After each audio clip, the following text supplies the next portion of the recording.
We got Lakers and Nuggets tonight, game number 2. Nuggets up 1-0. Jimmy Butler and the Heat going to Boston Steel, game 1. Jimmy Butler, just a phenomenal basketball game. I mean, he did a little bit of everything. He guarded. He dished out passes. He hit threes. He went to the rack. He set the tone. I mean, what a grown man-like performance. Shot clock at 3. Butler with Brogdon on him. It's a long 3. And good! Oh, Jimmy freaking Butler puts it in! Jimmy freaking Butler. Kevin Harlan on the call for TNT. It's 650. I didn't spend a dime on those tickets. I didn't. Shout out to the plug. Well, did not spend 1 cent. As you talk about Jimmy Butler, Spadoni and I were kicking this around, and you can tell me what you think.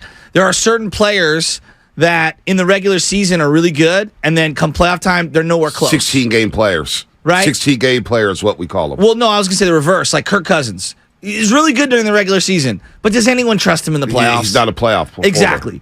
You like that? You like that? To me, the closest comp to Jimmy Butler in the playoffs is Madison Bumgarner, where, like, he's a really good player in the regular season. I wouldn't say, generational talent by any means. He's not. Like, he's a great player. Like, he'll probably end up in the Hall of Fame because the NBA Hall of Fame lets everybody in there.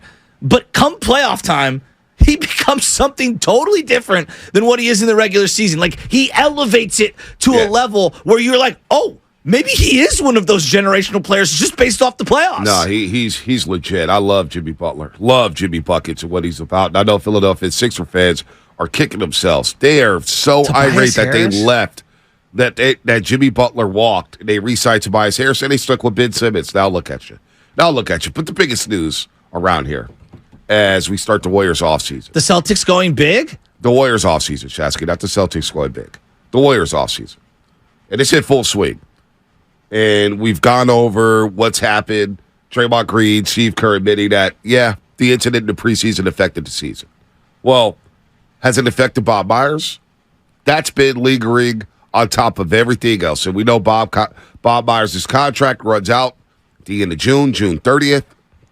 And he hasn't been at the GM meetings, which is not abnormal. It's not.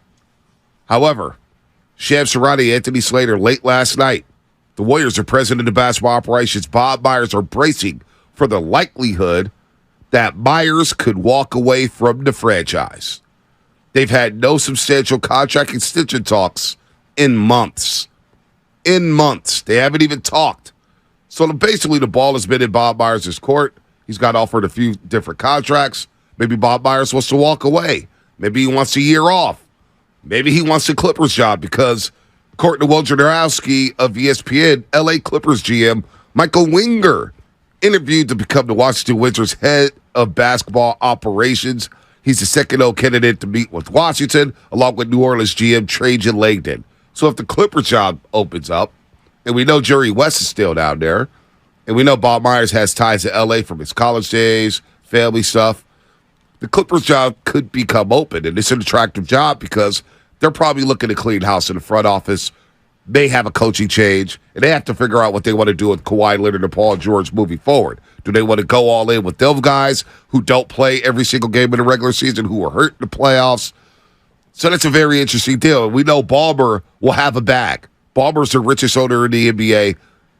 Money's not an issue for him. When I was down in Phoenix, the Phoenix Suns fans thought they had a chance at Bob Myers, which was like, I didn't even think of Phoenix as a destination. Right. Like that, I'm just giving you what the fans in the section were telling me. Like, oh, like Monty's gone. They all thought Monty Williams was going to be gone, the head coach, and they thought that we'll take Bob Myers. And I was like, damn, like that's what an outside point of view is on Bob Myers. Right. So Bob Myers is going to be highly sought after if he does step away from the Golden State Warriors. And if he steps away from the Golden State Warriors, how does that impact the player decisions on the roster, i.e. Draymond Green?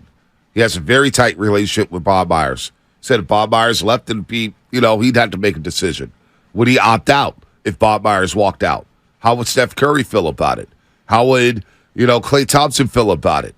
Would the new GM, if Bob Myers did walk away, have the power to maybe restructure the roster the way he wants to do it? Which means he comes in and he says, well, I don't like this piece. Joe, what do you think about me moving this piece? And Joe gives him the green light. There's a lot up in the air here with Bob Myers. So Look, man, Shams, Charania and Anthony Slater, we tried to get him back on the show. We got vetoed. But both sides exchanged offers and counter-offers several months ago, and there has since been no traction on a new deal, league source says. The Warriors have not yet presented an offer that has blown Myers away, but there's also a growing sense that even a competitive market offer near the top of the executive food chain may not keep Myers with the franchise that he joined in April 2011 as an assistant GM before his promotion to GM in April 2012. Myers, the architect of 4 NBA championships over the past 9 seasons, has received significant interest for lucrative positions for private equity funds and roles within other pro sports leagues. There's a possibility that Myers could work in media after his contract expires in June. He dipped his toes into a podcast world earlier this year. Remember, he had Stefan, he had J. Cole on as well. But he's expected to formally announce the decision on his Warriors' future in the coming weeks. And that time could include some weighty conversations with Steph, Dre, Clay, Steve Kerr, 4 franchise legends, of course, who have all been vocal in their desire to keep Myers with the organization. So it's a vital summer. Draymond Green, the player option, $27.6 million. Klay Thompson, 1 year left, $43.2 million left on his deal. You got the rising salary and the luxury tax bill, and that could rocket the Warriors into a $400 million and beyond tier that Joe Lacob, the owner of the Golden State Warriors, has previously said he wouldn't touch. So, what are we going to do here with Bob Myers? Is there a negotiating window with Draymond Green on a multi-year extension without Bob Myers? It's a lot on the table here. But first and foremost, Steve Kerr said it the other day, we have to figure out what's going on with Bob. We have to re-sign Bob Myers. And according to this report, we get the sense that Bob Myers is closer to walking away as opposed to signing a multi-year extension with the Golden State Warriors. Man, it's a lot to break down. I mean, there's so many angles to this, right? Like, who gets replaced? Is he replaceable? You know, how great of a job did he do? Which I have some answers to. Why? What's it? Is it him? Is it the Warriors? Is it a little bit of both? Does he want a new task in life? Is he just over it? There's so many questions I have. Burnt out. Did he get too close to the big three? Even though they did win a championship, was he a little too close to the sun? Like, was that a part of it? Like, there's so many elements of this. How does that affect Steve Kerr? What does Steph Curry think? Right? Like, there's so many angles. Can we ask this question before we move on? Because I think this is an interesting one. If I was asking you, Bonte, because I think the NBA, I'm going to start on the front end. I think the NBA is the hardest of the GM jobs for a variety of reasons, and we can go through them. What GM job? Why do you think that? You don't think baseball is? No.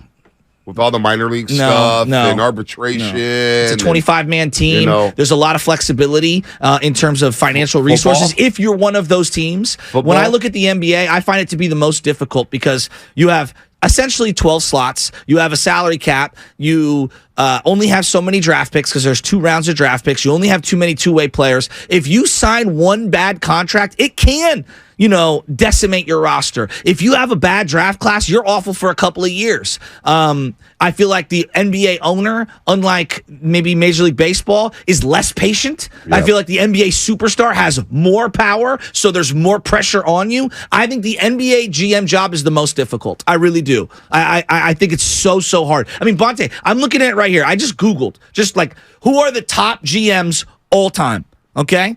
Who are the top GMs? If you were to just rattle them up, I'm sure you can name most of them. Okay.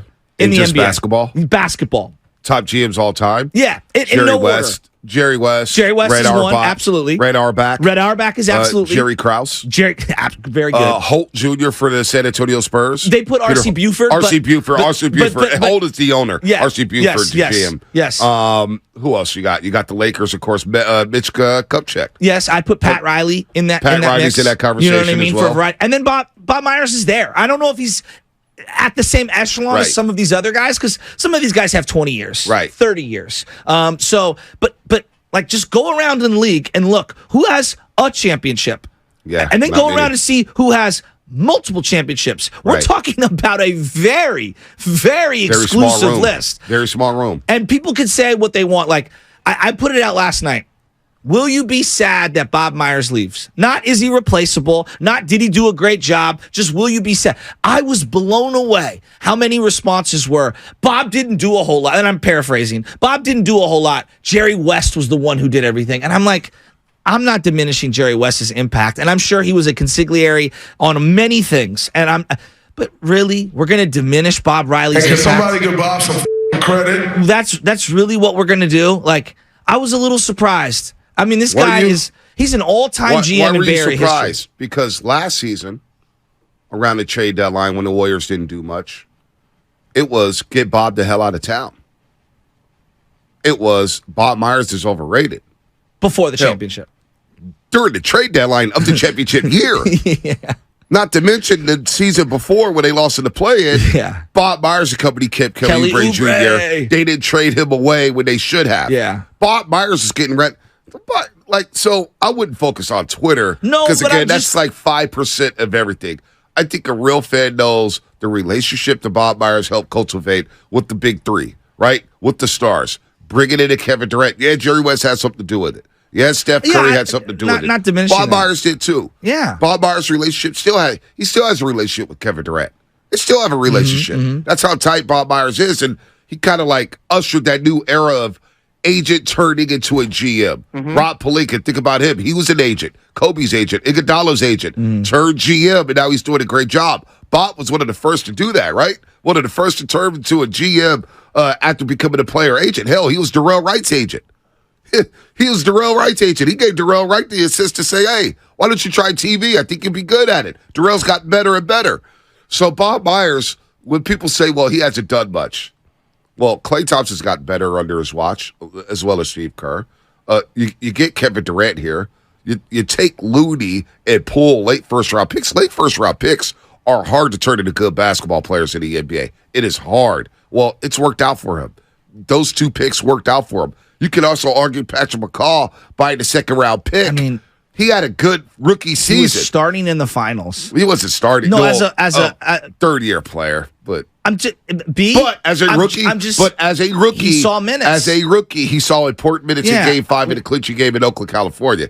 Now, once he started starting, it was kind of trouble. He was a shell of himself. But he got the most out of Patrick McCaw. I think he got the most out of Jordan Bell. And we all liked Jordan Bell when they bought that second-round pick. Finding two-way guys. Finding guys like Gary Payton II. Signing vet mids and getting David West here and Zaza Pachulia here. And hell, what do you know? JaVale McGee, training camp invite. Now, all of a sudden, JaVale McGee is a three-time champ with an Olympic gold medal. So when people say, well, Bob Myers didn't do much, they're just talking. They don't know what they're really talking about. I mean, Andre Iguodala trade, which you're alluding to, the Sean Livingston acquisition, like all your favorite players, outside of Steph and Clay and to a lesser degree Draymond, like he found them all. Mo Spates. How many people love Mo Leandro Barbosa? I mean, Zaza Pachulia. Like, just go around. Like, I just think we've kind of. And then this is where I'm going at with like the NBA GMing is so hard. It's like you make one bad move and a bad apple in that locker room can really expose some of the warts of a roster. I think that with football GMing too. Not to diminish basketball GMing. Oh, football stuff. Football. But Bonte, you could flip your roster 40 to 50% every single year. Yeah, but you could gut your roster and be fired in 2 years, 3 years. Look at Mike Mayock. Of course. We thought Mike Mayock was doing all the right things, scouting. They had a good thing going on, drafted all the Clemson guys, and Mike Mayock is now gone and never getting the job again. Well, and it's also in part because of the John Gruden thing, but that's right. You get where I'm going. You marry yourself to the wrong head coach, it could be any GM could get fired. I'm job, just saying that I find basketball to be extremely difficult because of the salary cap restrictions, which really prohibit a lot of movement.